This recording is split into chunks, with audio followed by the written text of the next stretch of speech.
Koncoku lo latihan ngiyai khutbah Idul Fitri ya engke. Wong khutbah Idul Fitri kok kecangkeman cerita man shoma Ramadan summa atba'u sitan min Syawal fa ka'anna ma shomat dahron apa kullah. Pokoke sampe anak poso Ramadan, terus poso 6 dina saking Syawal, pun padha kare poso setahun terus nerangno fadilahe. Bareng tamune tanggal 3 tanggal 4 dosoan do poso. Kiai ini mongan mangan rokaro. Disomati. Monggo-monggo didhar kula poso anu jenengan malah jenengan ra poso. Ora gathok, Pak. Niku pas awal akhir sowan kula, Mbak. Wah, nyoro Gus nyai nak kesemangatan jerit. Bener jenengan ra tau ngomong sunat-sunat. Dadi nek lakoni ra ketara. Kowe nyai ajaran engkek. Boleh menengah. Susah Idul Fitri khutbah berpuasa Ramadan wis apik. Pira-pira gelem po. Puasa muga-muga dosane di sepuro. Ber apa jane lono sawal. Malah disomati ya kira apa? Wah raga atuk Pak sampean ngasih ngajar malah gak nglakoni. Wah, ruwet dene.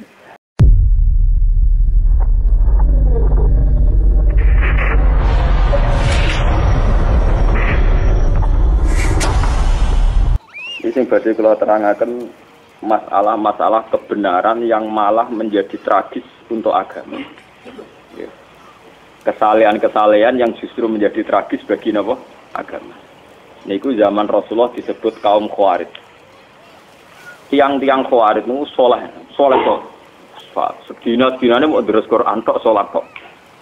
Wes deres Quran salat, deres Quran salat. Wes pokoke ora tau ora salah. Darani wong zina ya kafir, darani maling ya kafir, darani koruptor gitu kok. Kafir. Kok dekne ku saleh. Saleh ibadah wajib, ya saleh ibadah napa? Sunat. Tapi jare Kanjeng Nabi saleh sing model ngene wajib diperangi. Mana ngeron kiai saleh nemen-nemen niku malah salah. Karena apa? Ini bahaya bagi agama. Saleh nak berlebihan itu bahaya bagi napa? Agama. Sama tak ceritani. Kelompok Khawarij itu lahir yang teridentifikasi oleh sejarah dan sudah diramalkan oleh Rasulullah. Niku zaman Ali. Dan yang paling banyak mendapat khitab tentang Khawarij adalah Sayyidina. Ketika Ali perang dengan Muawiyah dan karena perang maka saling bunuh, saling tikam, saling menghujat. Orang-orang soleh itu risih. Roh Ali yo risih. Jarene pemimpin Islam, tokoh kok penggaweane perang ngrasani wong tukaran. Roh Muawiyah ya risi, dari wong soleh pemimpin kok pegane perang rasani. Artinya dia terus merasa paling soleh dibanding Ali, dibanding napa? Muawiyah. Kene darane Ali ya gento, darane Muawiyah ngene apa? Gento. Darane Ali ya kafir, darane Muawiyah. Akhirnya kelompok ini meyakini bunuh Ali ya ibadah, bunuh Muawiyah ya napa? Ibadah. Akhirnya kelompok ini orang-orang soleh yang keluar dari tatanan Ali juga keluar dari tatanan Muawiyah. Walhasil akhirnya bikin gerakan untuk anti Ali, untuk Umayyah. Bahkan ketika Sayyidina Ali kirim pasukan ke mereka, sedang deres Quran. Sauri-uripe buat deres Quran, poso, tahajud, enggak pernah salah. Tapi Kanjeng Nabi, makanya ini aja sampai salah paham. Dipeseni Ali, dipeseni, nak ono kelompok ngono kon merangi. Sause iqamatil hujjah, sause mendapat penjelasan. Iki ampun nganti salah paham. Sampeyan salah paham neraka tenan. Betul nih malah. Ini masalah paling sensitif dalam sejarah Islam. Mergo ngadepi podo-podo wong Islam, bahkan wong Islam soleh. Jadi kita ngadepi wong nopo soleh. Kalau ingin ngaji teng Bojonegoro, kalau anggar setua akhir bulan teng Bojonegoro. Tadi malam masih teng Bojonegoro. Di dalu kalau terangkan masalah Khawarij. Kenapa Khawarij ini menjadi bahaya? Karena kesalehan yang tidak punya perhitungan. Jadi soleh tapi goblok. Misalnya ngeten, kalau contohnya ngeten teng Bojonegoro, teng mriki, teng Putih-Putih kalau contoh.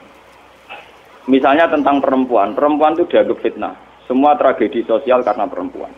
Wong nakal lali anak bojo mergo katut wedokan. Kiai lali kitabe krana katut napa wedokan.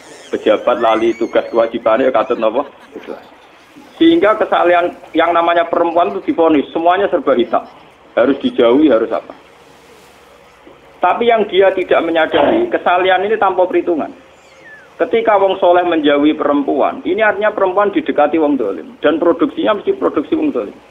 Misalnya kok Mustafa soleh, bojo mau sitok, orang arah wani nambah, anak mau loro. Artinya mau Mustafa ini soleh, mau ngelahirin wong soleh loro. Sementara wong dolim produksi kedoliman besar-besar. Neng dalan-dalan rabi, ini dalan-dalan dia anak. Liwat bojone, selingkuhane, perkosaane. Berarti produksi dolim jauh lebih cepat. Produksi dolim cepat, produksi soleh lambat. Paham ya? Mulane wong kok janggal poligami ora pati ulama. Kan soal rawani wedi bojo jujur wae. Tapi ora usah ngait-ngaitno agama salah dalam konsep poligami. Mergo produksi dolim mesti cepet. Jajal wong dolim sitok nyelingkuhi wong pira. Paham ya? Hasil selingkuhan dia anak, hasil bojo sing nganggo surat nikah dia anak, hasil perkosaan dia anak. Produksi kedoliman yang cepet. Produksi soleh lambat dia anak loro ora iso ngeki mangan. Paham ya? Artinya andekan kesalehan ini terus main pukul rata menjauhi perempuan karena ada fitnah, ada masalah. Toh wong dolim tidak menjauhi perempuan, maka rahim perempuan hanya melahirkan produksi kedolim.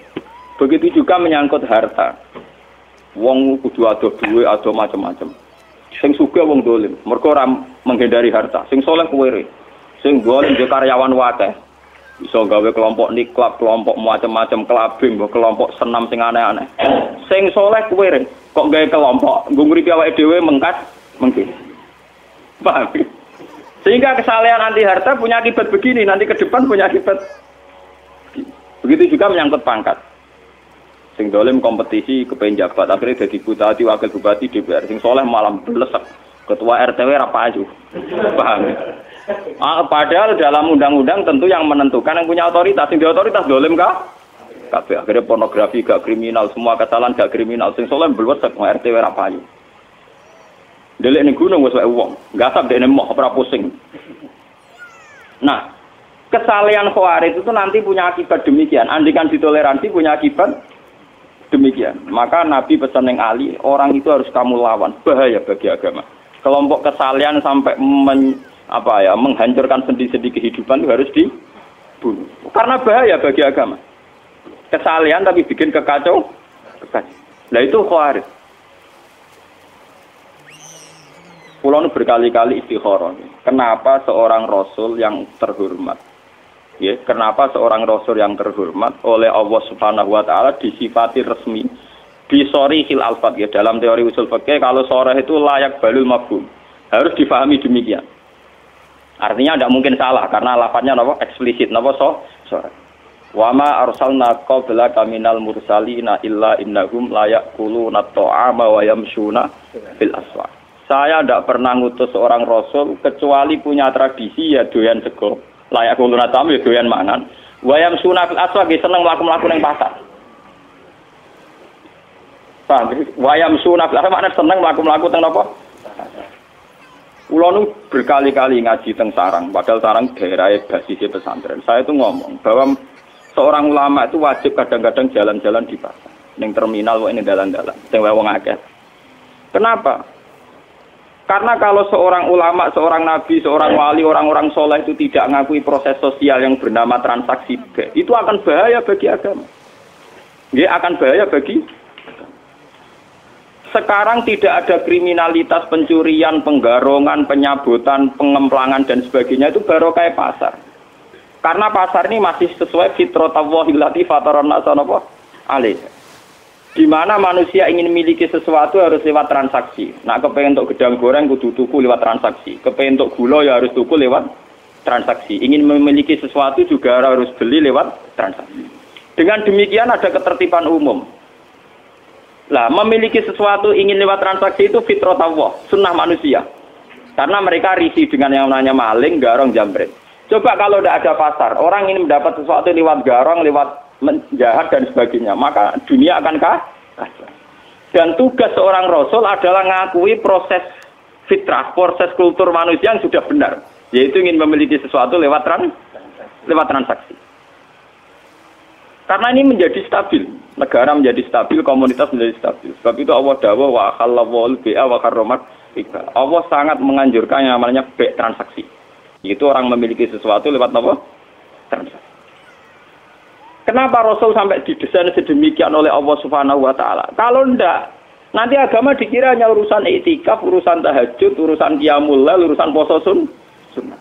Padahal ciri utama agama adalah satu ibadah mahdhah, atau salat, sujud. Nomor dua muamalat, ibadah sosial. Dan muamalat ini tertib karena orang kalau memiliki sesuatu ingin lewat transaksi, bukan jalan pintas nyolong atau enggak. Nah, proses agama yang kedua ini diakui oleh para rasul lewat mereka itu yo gelem dagang di pasar. Semua nabi punya sejarah sebagai pedagang. Nak sing ora dadi pedagang kayak wali-wali abdal, sing penting seneng ning pasar. Mulane kula bolak-balik, kula teng sarang wani matur, nek ana kitab kok nerangno ning pasar Gugura Muruk iku sing aran rapati ngalim, mesti rapati ngalim. Kliru. Wong ayate sore kok ditentang, kecuali ayate mabum lho. Wayam sunafil aswaq ayate napa? Sorry. Dalam semua tradisi keulamaan tentang ayat sorry itu tidak bisa. Kalau mabum mungkin yang mabum salah, tapi kalau sorry tidak bisa. Wayam sunah apa? Sampai tak cerita nih. Kaji Nabi itu pernah ditanya. Umumnya Nabi itu kalau ditanya amal paling baik itu apa kan buat dijawab tahajud, buat puasa sunat, buat nanti ketika ditanya jawab kasbur rojul biyadihi. Ikhtiar terbaik itu apa ya Rasulullah? Ayul kasbi atyab qol amalur rajuli biyadihi wa kullu bi'in mabrur. Amal terbaik iku kowe kerja nganggo awakmu dhewe. Nomor loro semua transaksi sing benar. Bek sing napa? Kalau ngerti bek mboten jual beli tapi napa transaksi. Sampai nak ngalim tahkim ngerti kados teng kitab Mu'in Wahab. Angger muni kitabul bek itu maknanya kitab transaksi. Sebab itu di bawahnya nanti ada kirat, ada sirkah, ada salam, ada apa? Karena bek itu artinya napa? Transaksi. Jadi B bukan jual beli fakot, tapi artinya transaksi. Makanya kalau di kitab-kitab fikih, kitabul muamalat dimulai kitabul B. Nanti di bawahnya ada kordu, ada sirkah, ada kirot, ada macam-macam. Nah, ini B itu makna dasarnya apa? Transaksi. Nah, dengan ada transaksi itu ada ketertiban umum karena di situ pola sosial sehat, yaitu orang mendapat sesuatu lewat garong, lewat gendor, lewat nyopet. Lah agama tinggal ngakui ini bahwa itu juga agama. Nah ini intinya ngeten. Keliru Khawarij. Mestinya setelah ada orang ingin beli sesuatu lewat transaksi, yaitu agama. Ada orang jual beli secara siat, yaitu agama. Namun agama iku loro, agama sing ibadah mahdhah kaya salat sunat, agama sing kaya muamalat yang benar kaya transaksi yaitu agama. Lah Rasul disuruh ngakui sing kaya salat ya saleh, poso ya saleh, transaksi secara legal ngene apa? Dan itu juga agama. Termasuk agama adalah jual beli secara benar. Golek nafkah anak istri juga termasuk agama. Imatatul adza anitorik juga termasuk agama. Semua kebaikan agama. Kata Nabi wa kullu ma'rufin juga agama. Semua kebaikan namanya apa? Agama. Nah, orang Khawarij mereduksi agama hanya dengan kesalahan subjektivitas. Misalnya dekne itikaf nang masjid. Ana wong mara pasar, wong kok kedonyan, akhirate kapan? Paham? Ana wong waji istighosaan, kok ana wong transaksi ning gone alun-alun. Oleh ibadah kapan men mergawe rina wong gedhe. Sehingga nanti agama ini tercerabut dari hukum sosial. Dan itu bahaya bagi agama. Bahaya napa? Bagi agama. Lah wong Khawarij iki dari Nabi kon merangi karena bahaya yaitu mereduksi agama hanya untuk urusan ibadah mah. Saya punya catatan hadis sahih sing diriwayatno Imam Ghazali. Suatu ketika Nabi itu jagungan teng teras masjid kalian sahabat-sahabat sing badhe itikaf. Niku teng Ihya bab Fadilatul Kasbi, bab fadilah kerja. Terus wonten canom gagah nggawa cangkul. Gua apene kebon kurma apa napa. Kita serang-arang marang kebon padi ana pari niku. Terus dari sahabat-sahabat sing niku cara ngene kok Rukin Mustofa sahabat sing seneng ngaji, seneng saleh-saleh. Hal la yakunu jaladuhu fillah. Wah, jaiku akan lebih baik nak gagahe digo iktikaf. Kesaleane dipakai iktikaf. Pak Amin ngurusi dunya. Dari Nabi hal la taqulu kadzalik. Kamu jangan komentar demikian. Dia mungkin kerja untuk nyarikan nafkah untuk ibunya dan itu baik. Atau menyarikan nafkah untuk anak istrinya juga itu baik. Lah ini hebatnya Rasulullah. Sebab itu agama sebetulnya dalam konteks Indonesia itu tidak pernah kalah. Makanya aku darani kiai paling sukses ya aku. Mergo ora tau kalah. Nak kiai sing senengane ngaji sekali sing ngaji sithik ngrasa kalah wong ora seneng ngaji men kedonyan wae. Lah anak kula kan mboten. Misale sing seneng ngaji ya apik wong ngaji. Seneng pasar ya apik wong nglakoni golek nafkah anak bojo. Sing saiki macul ning sawah ya apik wong kerja. Jadi aku nganggep sukses umatku baik-baik saja. Paham? Lah salah kiai darani sing apik sing melok kelompoke dekne dihosa sing darani ana kiai mulang ora ono sing ngaji malah do kedonyan ning sawah. Ya akhirnya dia merasa kalah, mergo sing ning sawah luwih akeh timbang sing ngaji. Paham? Dia cara berpikir salah, maka dia merasa kalah terus. Perempal, wis ngono keliru cara Kanjeng Nabi. Dene sing dibela-bela Kanjeng Nabi, jebule Kanjeng Nabi nyalahno. Apa ora lara, paham? Lah nek kaya kula kan santai. Sing ngaji ben ngaji, kalau biasa ora toko-toko sawah gitu ya. Apik, wae tak apa ya apik. Karena kemenangan agama sebetulnya dihalal demikian dan itu memang agama. Sama cek di Quran, di hadis, semua perilaku sosial yang benar itu ya bagian dari agama. Karena agama adalah amar ma'ruf nahi mungkar, semua ma'ruf itu makmur diperintahkan. Diperintahkan adalah bagian dari agama. Dari Kanjeng Nabi akhirnya cara sahabat terpelajar sudah tahu. Nah ngono sing iktikaf ya sedang dalam bingkai agama. Sing saiki nggo pacul ning kebon ya sudah sedang dalam bingkai agama. Dan gue kiai model ngono kan aman. Nolak Kanjeng Nabi yang ngerasa sukses. Sing bareng beliau di masjid yo derekno Nabi.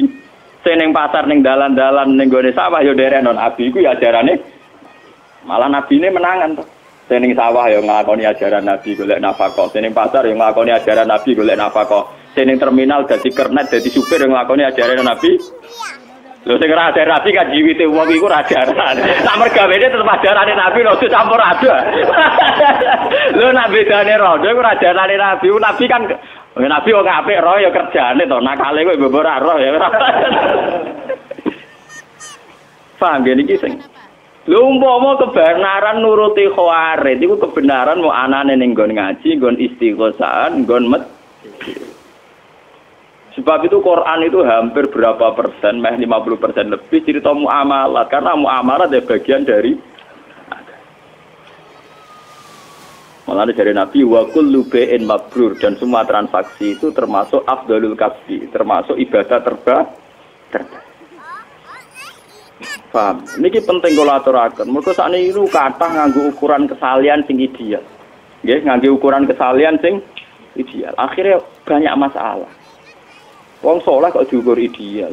Kira-kira waras wonten pun seneng. Lan kula ora ngarah dadi wong saleh nemen-nemen, pun sumpah lho mbek pangeran. Saleh sing ora nemen-nemen ae, tapi sing mlebu swarga langsung, maksudnya sing paham. Lha kula nak mulane sarang sering guyon ngeten. Poso Senin Kamis itu sunah Nabi.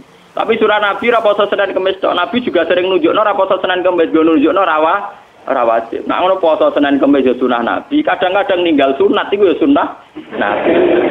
Lah aku milih sing ninggal iku. Paham ya? Loh, karena kalau ulama nglakoni terus nanti dikira sunat, itu dikira wajib. Itu bahaya bagi agama, paham ya? Loh, ulama iku duwe kelebihan ngoten.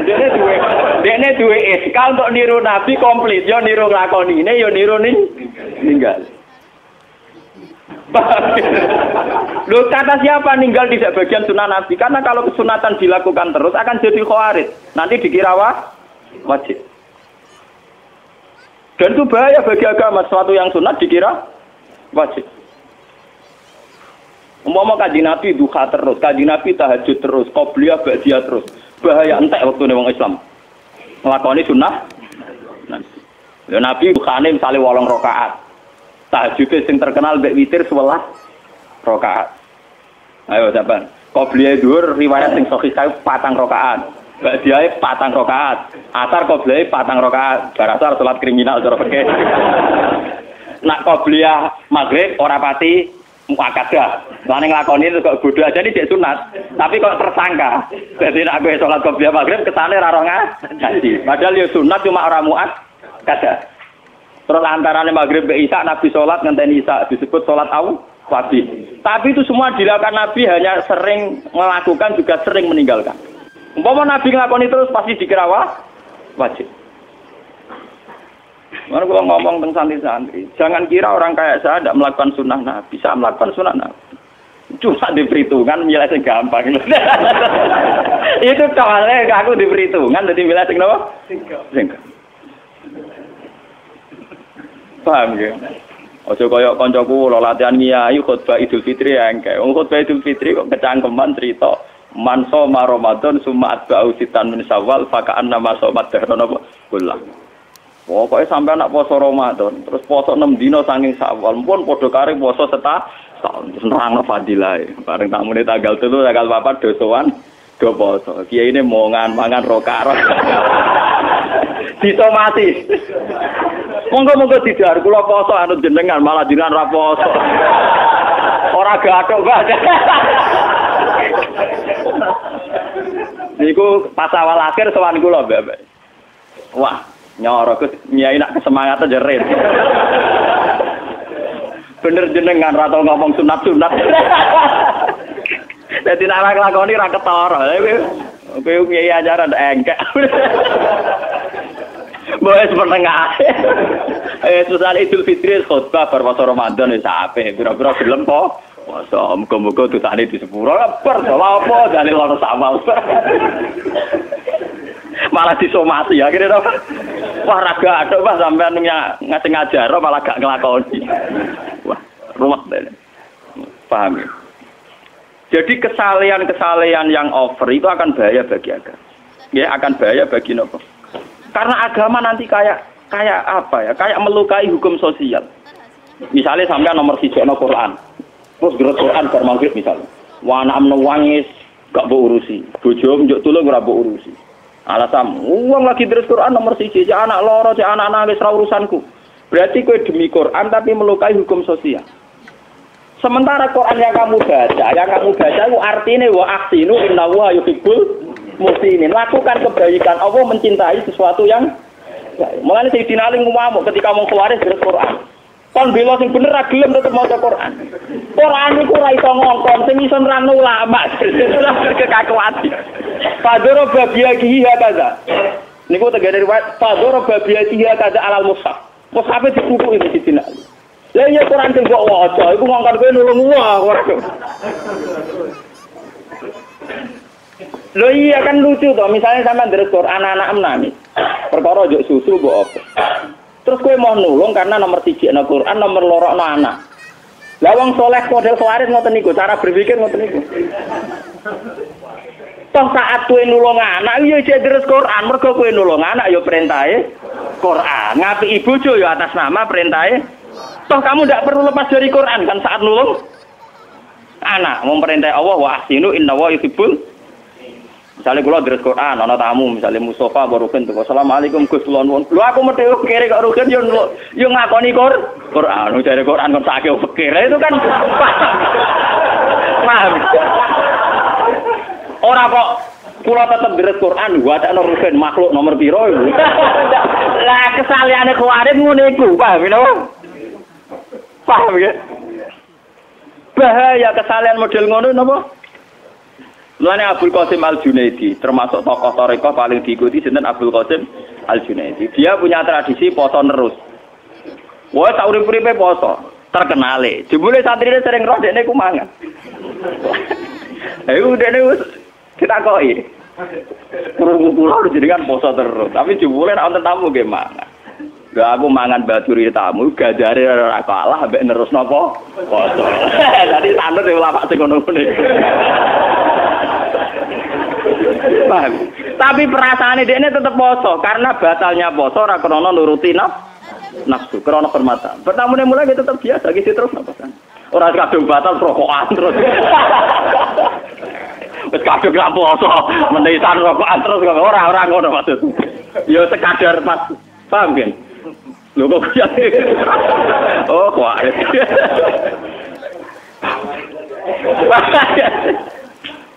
Jadi sebetulnya pola-pola kesunatan yang dilakukan Nabi itu variasinya banyak. Toh kita tetap dalam bingkai kesunatan, bingkai kebaikan. Di misalnya kayak di Quran diganggu anak berurusi ya kebaikan. Lalu ketika Nabi, kowe nak sholat jadi imam sing cepet. Perhitungan Nabi fa inna fihim ad-dha'ifa wa dzal hajat. Wa kana Rasulullah idza shalla fasami abuka asobi khaffafa sholat. Lalu kanjeng Nabi kan ada di sholat jadi imam sing cepet. Iku ning gurimu ana wong lemah, ana wong sing duwe kepenting. Kiai wong nganggur ra PNS. Salate suwila ra masalah, ora ana di jadwal. Ora duwe napa? Ora duwe jadwal. Tapi wong sing duwe anak cilik ning omah. Ibu-ibu sing makmum kuwe duwe anak cilik ning omah mesti salate kesusu nang ngurusi anak. Kiai ini nganggur anake dipatrano mboke. Ndak bisa kamu sepihak begitu jare Nabi, ndak boleh. Salat kudu standar dengan mempertimbangkan wadzal hajat. Dan Nabi ketika salat kok krungu cilik nangis. Dan beliau sadar ibunya karena ikut jamaah itu khaffafa sholatan. Nabi mempercepat sholat. Jangan sampai dikira sholat ini problem bagi anak. Gak bisa kamu katakan, berarti Nabi ngalano sholat di sini cilik. Lu perintah sholat ngono iku ya perintah Allah. Saiki rumah cilik ya perintah Allah. Berarti Nabi tidak ada masalah ketika sholat ya tadi fi amrillah, ketika sekarang ngurus cilik juga fi amrillah. Jika agama selalu menang. Kados kiai kok kula malah ngrasa menang terus. Gus gak ono sing ngaji kok ngrasa menang lho, sing pasar ya tak anggap nglakoni sunnatullah. Sing terminal ya tak anggap nglakoni perintahe Allah. Jadi karena jadi supir tak anggap nglakoni perintahe. Karena itu sedang dalam tolabul halal. Kula nu gak ada kenangan kalian bapak. Bapak nu termasuk kiai teng Rempang karisma. Wong hafal Quran dihormati. Itu paling seneng ku marung. Mbok ping dalem mau sarapan teng omah nggih kok nak teng dalan tetep marung. Mbok badhe tok omah ana alasan ki marung kesene itu ora tak. Pak jenengan kok seneng marung kok alasane napa? Wong ngertian Pak Kiai Nur Salim dadi misteri kenapa seneng marung. Itu cerita. Dan beliau cerita sambil berkaca-kaca. Terutama mbek warung-warung sing orangnya itu lemah, kados rodo-rodo lemah atau apa. Cerita Bapak. Nak ana rondo ayu gawe warung dan dia tidak pezina, tidak menjual napa? Itu artinya dia melakukan perlawanan terhadap sing namanya zina.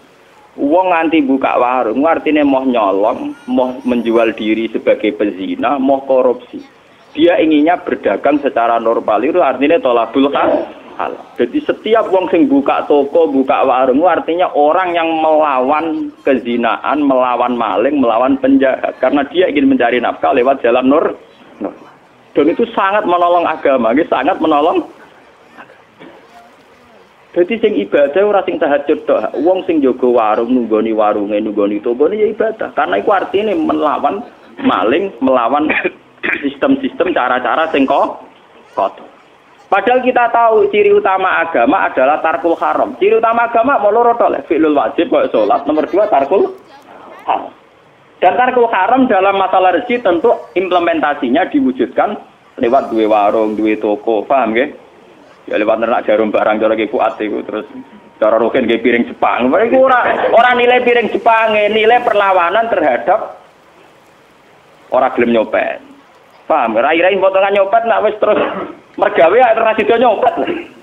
Lah nek ngono mergawe dianggap perlawanan sangka tabiat buruk kaya nyopet, maling dan itu juga menguntungkan agama dan bagian dari mulane kudu mbok regani.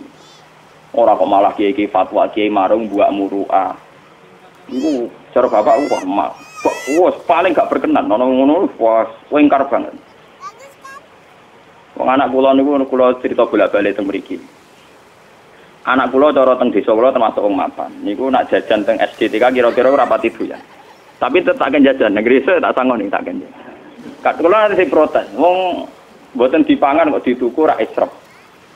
Ya ora ya malah arah tuku malah israf. Ya. Karena bagi saya ada seorang tua, janda tua mergawe teng SD teng TK. Itu luar biasa karena dia dalam bingkai tolabul halal. Dan tolabul halal itu ibadah. Paling enggak bunuh maling, bunuh mental copet dan dia juga bunuh mental toma.